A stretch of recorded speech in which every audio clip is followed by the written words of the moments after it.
Ya aquí de regreso, estamos hablando en Diabetes Juntos por Ti de diabetes tipo 1. Ya dijimos que por un tema autoinmune, nuestro cuerpo deshace o destruye las células beta del páncreas, que son las que producen insulina. Entonces, no hay insulina cuando se padece diabetes tipo 1. Estamos platicando con el doctor médico cirujano Cristian Lugo, educador en diabetes de la Federación Mexicana de Diabetes. Entonces, bueno, ya entendimos de qué se trata. Aquí, digo, ¿qué tan común es que se sufra, se padezca esta enfermedad o este padecimiento? Representa del 5 al 10% de todos los pacientes que viven con diabetes tipo 1. Es decir, la Federación Internacional de Diabetes menciona que más de 500,000 de personas viven con diabetes tipo 1. O sea, no es muy común. Efectivamente, Marta, no es común, es un grupo minoritario. De acuerdo, y eso hay que decirlo. Lo hablamos en otro programa, el diabetes tipo 2, pero respecto a los casos de diabetes que existen, diabetes tipo 1 es muy poquita población, pero bueno, es un factor importante también para estar atentos. Oigan, aquí también es importante saber cuáles son los síntomas. ¿Qué empieza a experimentar una persona que se siente, o sea, qué siente en su cuerpo, qué pasa? Realmente son datos clínicos y estos son muy característicos. 1, empiezan a orinar mucho. 2, les empieza a dar mucha sed, Marta. También empieza a haber mucho cansancio, debilidad e incluso mucha pérdida de peso. Esto nos da o nos orilla a contemplar que puede ser un diagnóstico de diabetes. En el consultorio podemos tener un monitor de glucosa en el que al momento de que llega a nuestro consultorio y ver esos síntomas que los papás vienen desesperados y preguntando ¿qué tiene mi hijo? Podemos ahí tomar una glucosa capilar y en ese momento también determinar y hacer un diagnóstico presuntivo. Claro, que aquí nos está diciendo el doctor síntomas que hemos hablado pudieran parecer de alguna otra enfermedad, como diabetes tipo 2. Pero precisamente para eso sirven los estudios, los exámenes médicos, para determinar qué tipo de diabetes está padeciendo o qué enfermedad. Les dijimos cansancio, mucha sed, pérdida de peso, van mucho al baño. ¿Por qué?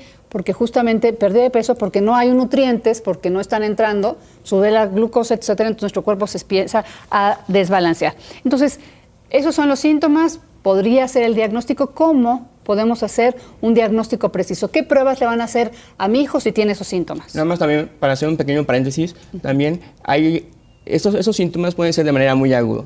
Y eso lo llamamos cetoacidosis, en el que también hay otros síntomas que se añaden, como dolor abdominal, náusea, vómito, respiración rápida, que es una respiración que se llama de Kussmaul. Y llega a urgencias los pacientes. ¿Por qué? Porque se están deshidratando en ese momento. Entonces también es algo muy característico a diferencia de diabetes tipo 2. Como bien nos comentas, hay que corroborar estos diagnósticos. ¿Y cómo? A través del laboratorio. Y que me gustaría explicarte un poquito más a detalle sobre los criterios que la Asociación Americana de Diabetes nos menciona. Entonces, son 4 criterios los que hay para hacer el diagnóstico. Con 2 criterios que nosotros cumplamos, ya decimos que la persona puede vivir con diabetes. Aquí los tenemos y nos los vas explicando uno por uno. El más común o que conocemos en algunas ocasiones es el que más nos dicen nuestros médicos, pero también hay que contemplar que existen otros criterios. El primero es glucosa en ayuno igual o mayor a 126 miligramos sobre decilitro. El segundo criterio es glucosa plasmática a las 2 horas, que es mayor a 200 miligramos sobre decilitro. Aquí, ¿qué se le hace? Se le hace una prueba en donde se da al paciente 75 gramos de glucosa y posteriormente a las 2 horas se le vuelve a tomar los niveles de azúcar en la sangre. Si tiene mayor a 200 o igual, es un diagnóstico de diabetes. De acuerdo. También hay un tercer criterio que es la hemoglobina glucosilada. No sé si has escuchado hablar de hemoglobina glucosilada. Pero mejor explícanos, doctor. Ok, la hemoglobina glucosilada es el promedio de los niveles de azúcar durante 3 meses. Y este parámetro, si es igual o mayor a 6.5, también es un diagnóstico, es un criterio diagnóstico. Y por último, en cualquier momento que yo le tome los niveles de glucosa al paciente y que tenga los síntomas que ya hablamos y sea mayor o igual a 200 miligramos sobre decilitro, eso también es un criterio para poder hacer un diagnóstico de diabetes. De acuerdo, entonces, con que se cumplan 2 de estos 4, ya el doctor diagnostica una diabetes tipo 1.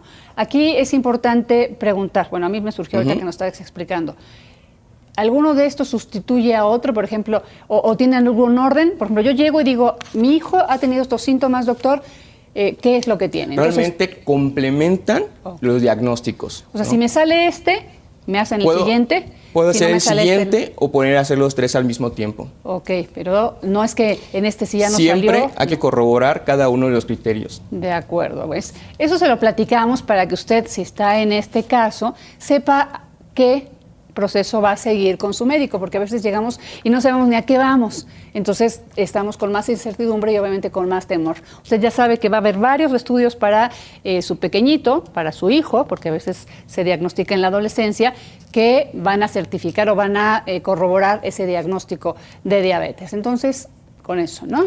Exacto, es Marta. De acuerdo. Aquí, importante, doctor. ¿Qué pasa si yo no atiendo a mi hijo de esta enfermedad? Realmente vienen las complicaciones. Lo que queremos en todos los pacientes que viven con diabetes tipo 1 es evitar y retrasar las complicaciones. Complicaciones como daño en nuestros riñones, daños en el ojo y también entre nuestros nervios y sobre todo también daños en el corazón. Claro. Aquí seguramente, porque hemos hablado muchas veces de diabetes en general, están diciendo, pero si yo sí le doy bien de comer, pero pues si mi hijo no está todo el tiempo frente a la televisión.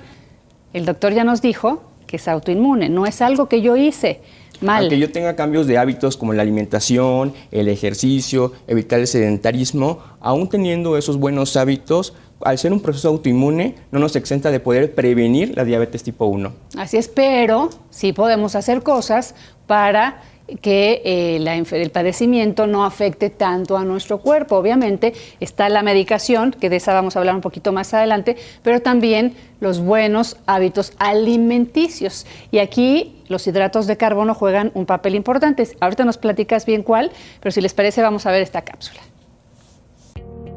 Los hidratos de carbono son la base de nuestra pirámide alimenticia. Podríamos decir que son la gasolina que nuestro organismo necesita. También son llamados glúcidos o azúcares y tienen como función principal aportar toda la energía necesaria al organismo de manera inmediata. Esto para la resolución de las tareas físicas diarias. Los podemos encontrar fácilmente en alimentos como el pan, la pasta o la fruta. En la dieta de los adultos y las mujeres embarazadas se recomienda un aporte de glúcidos de entre un 55 y un 60% de la energía total consumida, lo que se puede conseguir ingiriendo entre 3 y 5 raciones diarias de alimentos que sean ricos en hidratos de carbono. En total se recomienda que el consumo de este macronutriente sea de entre 200 y 300 gramos al día. Bueno, y mire, obviamente estos hidratos de carbono normalmente los conocemos en la vida cotidiana como carbohidratos, que justamente son los que hacen la producción de glucosa, por eso es tan importante que en la diabetes tipo 1 cuidemos nuestra ingesta. Sí, Marta, es fundamental saber distinguir qué alimentos contienen hidratos de carbono. ¿Por qué? Porque estos son los que van a impactar en nuestros niveles de glucosa. Así es. Y bueno, sabemos que es importante, y lo hemos dicho, una atención multidisciplinaria. Va usted a ir con el médico, va a ir con la nutrióloga o el nutriólogo, y específicamente ese especialista es el que le va a explicar de manera detallada el tema de los hidratos de carbono, de acuerdo a usted, a su organismo, al organismo de su chiquito, porque recordemos, cada organismo es único. Así que ahí está el tema, vámonos a una pausa y regresamos en Diabetes Juntos por Ti. Todavía tenemos que hablar de medicación y tratamiento, así que volvemos. ¿Sabías que? El limón es capaz de combatir los virus y las bacterias, esto gracias a que contienen bioflavonoides en la parte blanca de la cáscara.